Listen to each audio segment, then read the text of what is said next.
এখন সাহস বেড়েছে, এখন হাসিনা নাই, এখন কথায় কথা হারুন নাই, বিপ্লব নাই, মেহেদী নাই।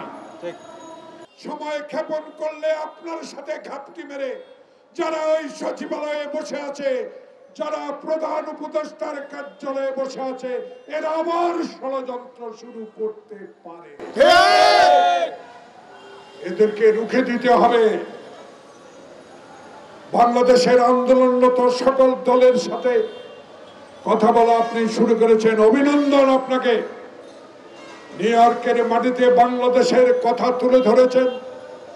আমার আবু সাইদ খোকন মুগ্ধের রক্তের কথা তুলে ধরেছেন, ছাত্রদের আন্দোলনের ভূমিকার কথা তুলে ধরেছেন। সেই জন্য আপনাকে আন্তরিক ধন্যবাদ জানাবো।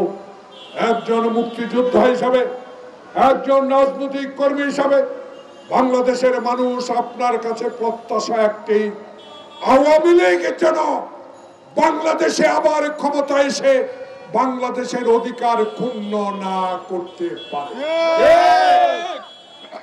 তাই আবার ষড়যন্ত্র শুরু হয়েছে। এই ষড়যন্ত্র রুখতে হবে। এই ষড়যন্ত্র রুখার জন্য বাংলাদেশে প্রয়োজন যারা গণতন্ত্রের জন্য লড়াই করে মির্জা ফখরুলের মতো এই ৮০ অধিক বছর লোককে জেল কাটতে হয়েছে, মির্জা আব্বাস গয়সর, আজকে রিজভী, যারা জেল কেটেছে, আমাদেরকে অন্যায় ভাবে আমাদের অফিসে ভেঙে মেহেদী বিপ্লবরা যে অন্যায় করেছে, তাদের জেলা চামুন্ডাকে অবিলম্বে বের করে দিতে হবে। যদি নাই করেন ক্ষতি হবে জনগণের। আপনারা তো বিপ্লবী সরকার, আপনারা তো ছাত্র জনতার রক্তের বিনিময়ে অর্জিত সরকার। এই সরকার চায় শাহাবুদ্দিনের মতো একটি রশি টানিয়ে নির্বাচন। এই সরকার চায় শেখ হাসিনার মতো দিনের ভোট রাতে নয়। এই সরকার চায় আওয়ামী লীগের অত্যাচারে যারা গুম হয়েছে, খুন হয়েছে, গ্রেপ্তার হয়েছে বিনা কারণে, যাদের নির্দেশে করা হয়েছে তাদেরকে আইনের আওতায় আনার দাবি আমরা তো আপনার কাছে টাকা চাই না, পয়সা চাই না।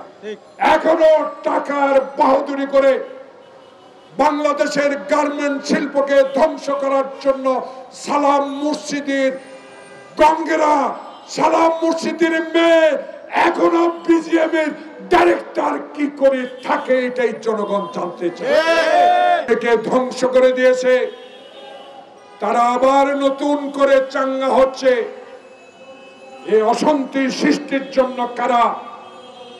ডিজিএফআই, এনএসআই, আপনারা তদন্ত করে বের করতে পারবেন যারা এই বিজিএমই কে ব্যবহার করে কোটি কোটি টাকা শেখ হাসিনাকে দিয়ে বিদেশে পাচার করেছে, তাদেরকে আইনের আওতায় আনতে হবে। তারা এখন নতুন ড্রেস পরেছে, তারা এখন নতুন পাঞ্জাবি সিলিয়েছে, তারা আবার আপনাদের পাশে যাওয়ার চেষ্টা করছে ওই ঘাপটি মারা লোকদের দ্বারা। তাই আপনাকে সচেতন হতে হবে। আপনার কাছে প্রত্যাশা তো টাকা নয়, আপনার কাছে প্রত্যাশা শেখ হাসিনাকে দেশে আনতে হবে।